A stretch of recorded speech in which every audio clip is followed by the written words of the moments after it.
Don't talk about politics, book summary का भूमिका। क्या आप बिना हवा में चिल्लाए पॉलिटिक्स बदलना चाहते हैं? ये समरी दिखाती है कि सिर्फ आर्ग्यूमेंट से काम क्यों नहीं बनता और क्या चीज़ लोगों को सच में मूव करती है।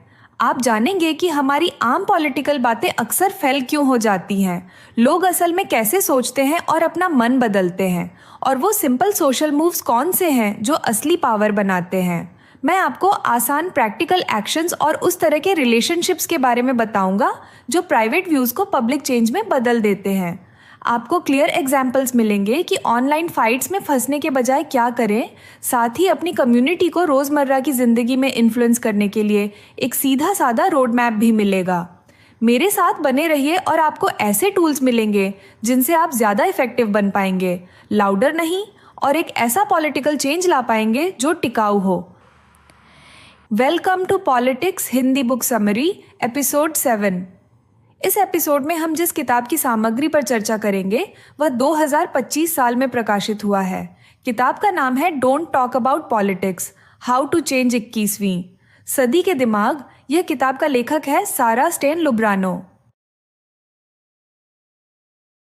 Don't talk about politics, book summary का चैप्टर 1। इमेजिन कीजिए आप सालों पहले वॉशिंगटन डीसी में घूम रहे हैं। आपको मेट्रो में हाईटेक मिसाइलों के पोस्टर्स दिखते या रेडियो पर असॉल्ट हेलीकॉप्टर्स के एड सुनाई देते। ये काम पर जाने वाले किसी आम इंसान के लिए नहीं थे। इनका टारगेट पॉलिटिशियंस और डिफेंस अधिकारियों का एक छोटा सा ग्रुप था जो $1 बिलियन के कॉन्ट्रैक्ट साइन करते थे, लेकिन इन्हें पब्लिकली दिखाने का एक और मकसद था। इससे ऐसा लगता था कि पब्लिक भी इस डिस्कशन का हिस्सा है। ये इल्यूजन एक बड़ी सच्चाई छुपाता है, पॉलिटिक्स में सबसे अच्छे आइडियाज हमेशा नहीं जीतते।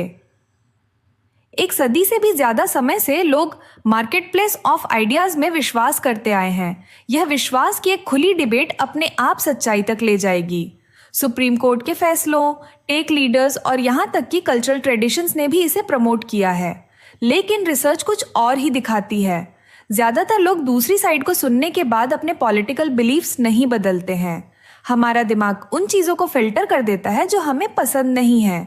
हम कॉन्ट्राडिक्शंस को एक्सप्लेन करके हटा देते हैं, और अगर कोई चीज़ हमारी आइडेंटिटी या हमारे सेंस ऑफ बिलोंगिंग को चैलेंज करती है तो हम उसे और भी ज़्यादा ज़ोर से दूर धकेल देते हैं। पैसा और मीडिया इसे और भी बदतर बना देते हैं। न्यूज़ रूम्स में रिपोर्टर्स कम हो गए हैं क्योंकि ज़्यादातर एड का पैसा ऑनलाइन प्लेटफॉर्म्स ले जाते हैं। ऑडियंस इको चैम्बर्स में बढ़ गई है जहां वे सिर्फ वही व्यूज सुनते हैं जिनसे वे सहमत होते हैं। सोशल मीडिया उन चीज़ों को बूस्ट करता है जो कैची, गुस्से वाली या फनी हो, न कि उन्हें जो थॉटफुल हो। और पावर कुछ गिनी चुनी बड़ी आवाज़ों के पास ही रहती है। पर्सनल एक्सपीरियंस भी पॉलिटिकल थिंकिंग को शेप देता है। कुछ सच्चाइयाँ जैसे भेदभाव का दर्द या गरीबी का संघर्ष, उन्हें जीकर ही पूरी तरह समझा जा सकता है। जब लोगों पर अपने बिलीफ्स बदलने का प्रेशर पड़ता है तो वे अक्सर और ज़्यादा अड़ जाते हैं। असली पर्सुएशन आमतौर पर तब होता है जब लोगों को लगता है कि वे उस आइडिया तक खुद पहुँचे हैं। अगर आप पॉलिटिक्स में असली चेंज चाहते हैं तो सिर्फ डिबेट काफ़ी नहीं है। रिलेशनशिप्स, एक्शन और सिस्टम्स को बदलना अक्सर सबसे स्मार्ट आर्ग्यूमेंट से भी कहीं ज़्यादा हासिल कर लेता है। Don't talk about politics, book summary का चैप्टर 2। सालों तक डिबेट्स को इलेक्शन सीजन का सबसे बड़ा आकर्षण माना जाता था। वो पल जब एक तीखा जवाब या एक क्लेवर कमबैकबाजी पलट सकता था। लेकिन यहाँ एक ट्विस्ट है, कई पॉलिटिशियंस अब इन्हें स्किप कर रहे हैं। और वजह, रिसर्च कहती है कि डिबेट्स से लगभग कभी भी किसी का मन नहीं बदलता। हाँ, वे लॉयल सपोर्टर्स में जोश भर सकती हैं, वे भीड़ से और जोर से चीयर करवा सकती हैं। लेकिन अगर आप अनडिसाइडेड वोटर्स को जीतना चाहते हैं तो इसके चांसेस बहुत कम हैं। असल में डिबेट में एक बुरा मोमेंट किसी कैंडिडेट को फायदे से ज़्यादा नुकसान पहुंचा सकता है। इसकी साइकोलॉजी सिंपल है। लोग उन विश्वासों को पकड़े रहते हैं जो उनकी ज़िंदगी और कम्युनिटीज़ में फिट होते हैं। जब हम अपोजिट व्यू सुनते हैं तो हम उसे एक्सप्लेन करके टाल देते हैं या फिर कहने वाले पर ही शक करने लगते हैं। उन आइडियाज़ पर सच में सोचना अनकंफर्टेबल होता है जो हमारे जीने के तरीके को या हम कौन हैं इस सोच को बदल सकते हैं। हमारा दिमाग ऐसी इंफॉर्मेशन खोजना पसंद करता है जो हमारे पहले से बने विश्वासों को कंफर्म करे। इसलिए सच की खोज के बजाय डिबेट्स अक्सर अपनी साइड को डिफेंड करने के कारण ढूंढने का एक जरिया बन जाती है। मीडिया भी इसमें कोई मदद नहीं करता। कॉम्प्लेक्स इश्यूज को छोटे और ड्रामेटिक क्लैशेस में निचोड़ दिया जाता है। कॉन्फ्लिक्ट ध्यान खींचता है, इसलिए फ्रेमिंग अक्सर डिफरेंसेस को बढ़ा चढ़ाकर दिखाती है।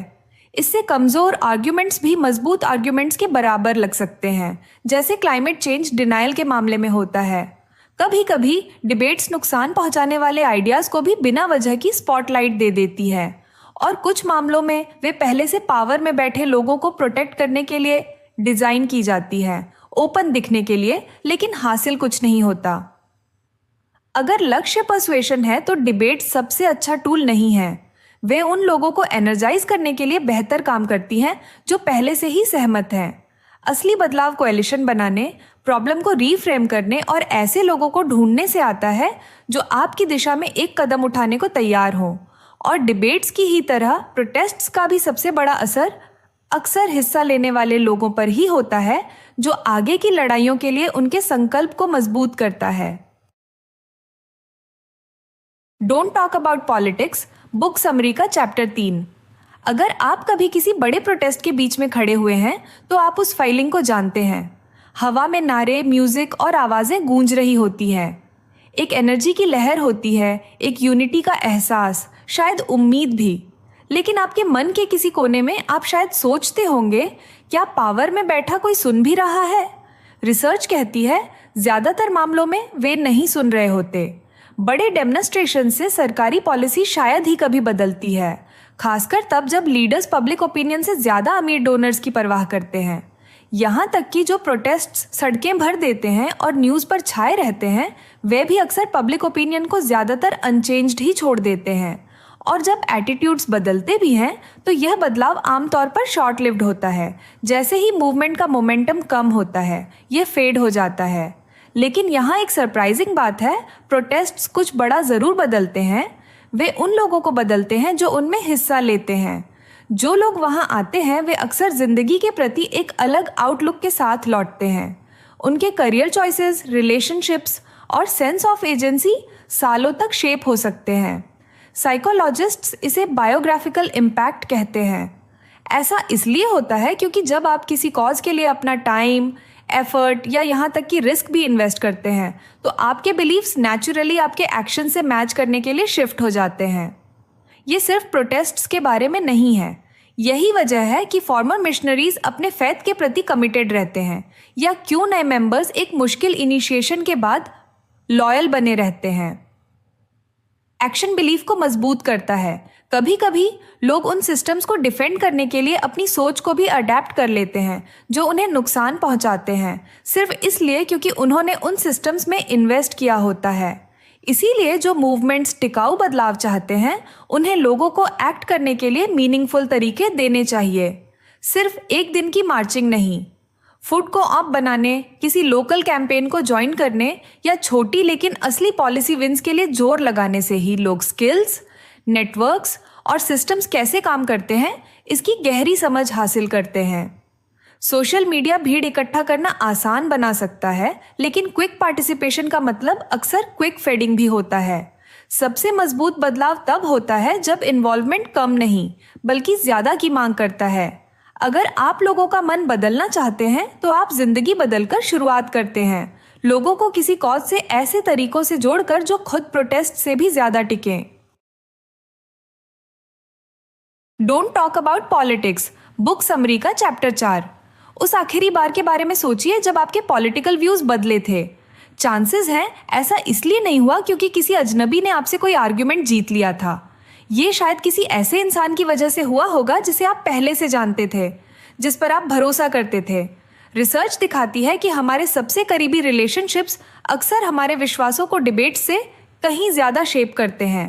प्रेजुडिस एग्जाम्पल के लिए तब कम हो जाता है जब अलग अलग ग्रुप्स के लोग इक्वल्स की तरह मिलते हैं, शेयर्ड गोल्स के लिए काम करते हैं और समय के साथ कनेक्टेड रहते हैं, खासकर तब जब उस कनेक्शन को बड़े इंस्टीट्यूशंस का सपोर्ट मिलता है। यह पैटर्न LGBTQ+ लोगों, बड़े बुजुर्गों और यहाँ तक कि सोशल रोबोट्स के प्रति एटीट्यूड्स में भी देखा गया है। दोस्ती इसलिए काम करती है क्योंकि यह नई रियलिटीज़ को पर्सनल महसूस कराती है। जब कोई ऐसा इंसान जिसकी आप परवाह करते हैं एक ऐसा एक्सपीरियंस जीता है जो आपने कभी नहीं जिया, तो वह एक्सपीरियंस आपकी अपनी मेंटल दुनिया का हिस्सा बन जाता है।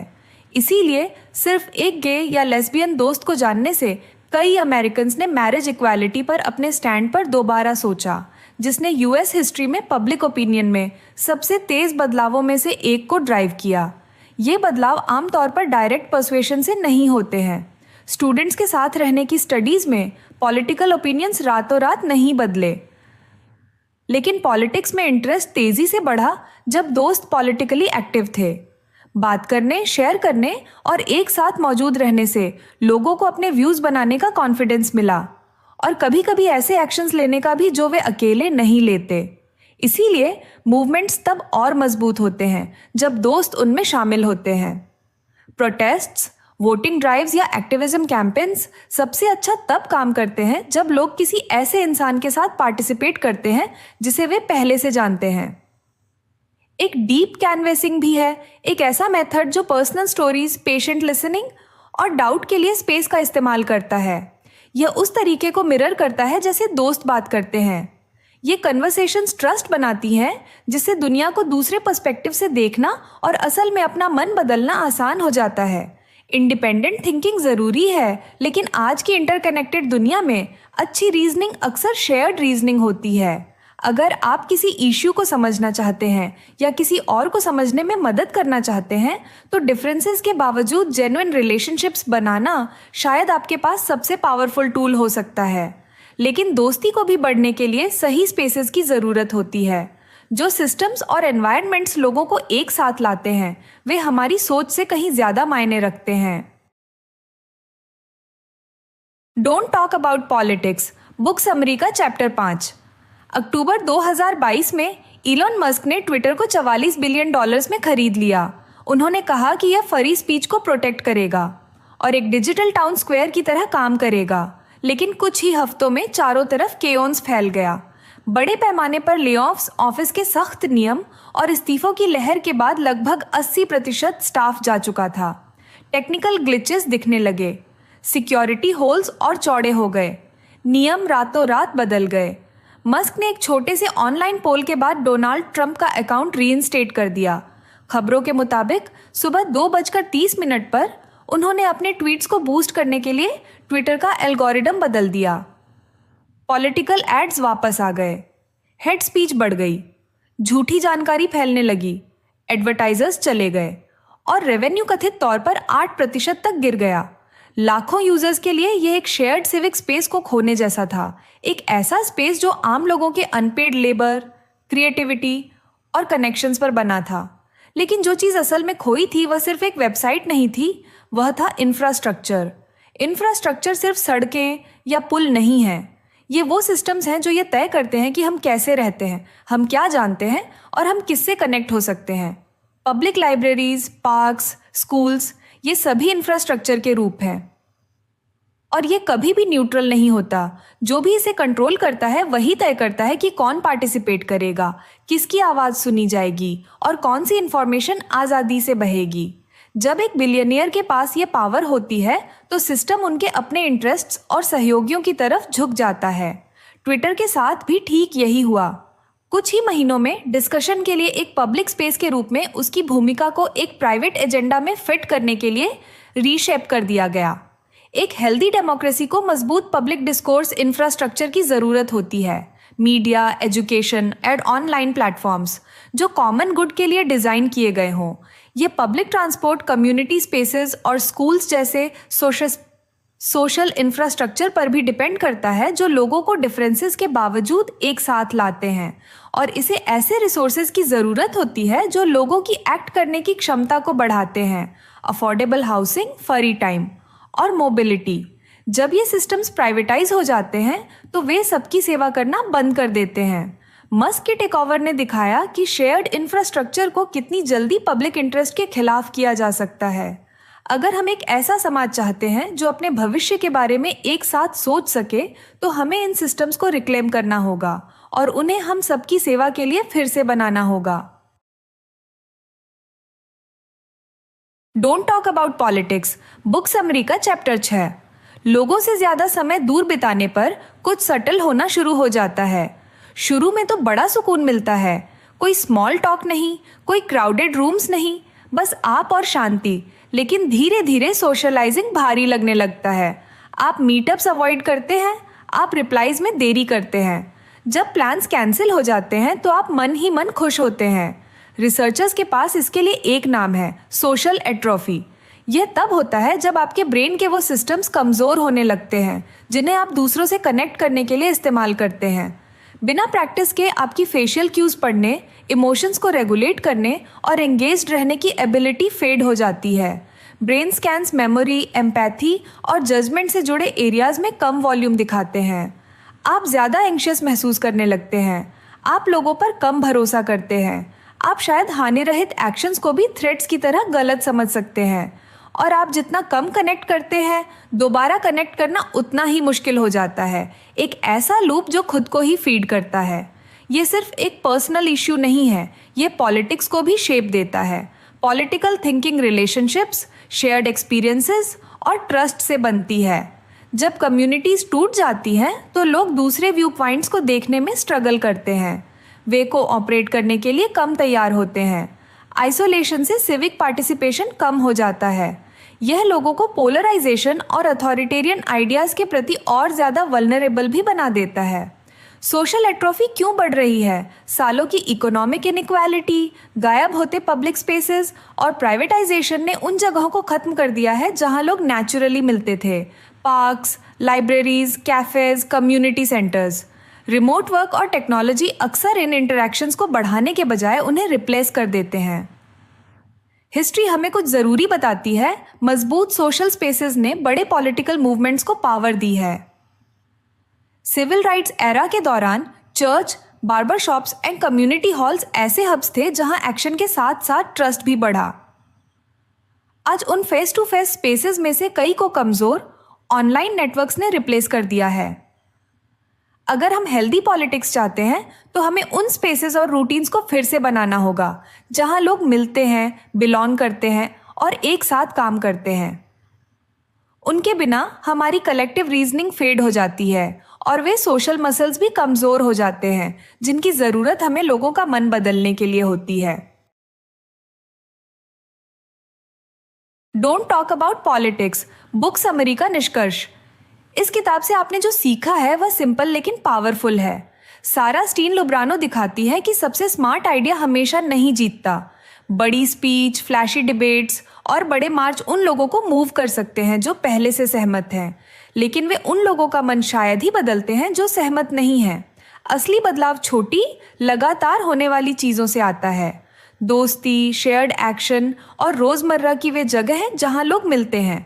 आपने सुना कि डिबेट्स अक्सर फेल क्यों हो जाती हैं। आपने देखा कि प्रोटेस्ट्स लीडर्स से ज़्यादा उन लोगों को बदलते हैं जो उनमें शामिल होते हैं। आपने सीखा कि एक ऐसे इंसान को जानना जो आपसे अलग ज़िंदगी जीता है आपके दिमाग को किसी भी आर्ग्यूमेंट से कहीं ज़्यादा खोल सकता है। आपने देखा कि कैसे शेयर्ड जगहों, पार्क्स, लाइब्रेरीज, कम्युनिटी सेंटर्स और सेफ ऑनलाइन स्पेसेस को खोने से लोगों का मिलना, एक दूसरे पर भरोसा करना और मिलकर काम करना मुश्किल हो जाता है। और आपने अकेलेपन के बारे में सीखा, ये कैसे हमारी सोशल स्किल्स को कमज़ोर करता है और कैसे ये हमारी एक साथ सोचने की एबिलिटी को नुकसान पहुंचाता है। तो हमें क्या करना चाहिए? असली कनेक्शंस बनाएं, ऐसी जगह बनाएं जहां लोग मिल सकें और मिलकर काम कर सकें। ऐसे सिस्टम्स बनाएं जो लोगों को कॉजेज़ के साथ जुड़ने, सीखने और समय के साथ टिके रहने में मदद करें। सिर्फ बड़ी स्पीच पर नहीं बल्कि रिलेशनशिप्स और छोटी जीतों पर फोकस करें।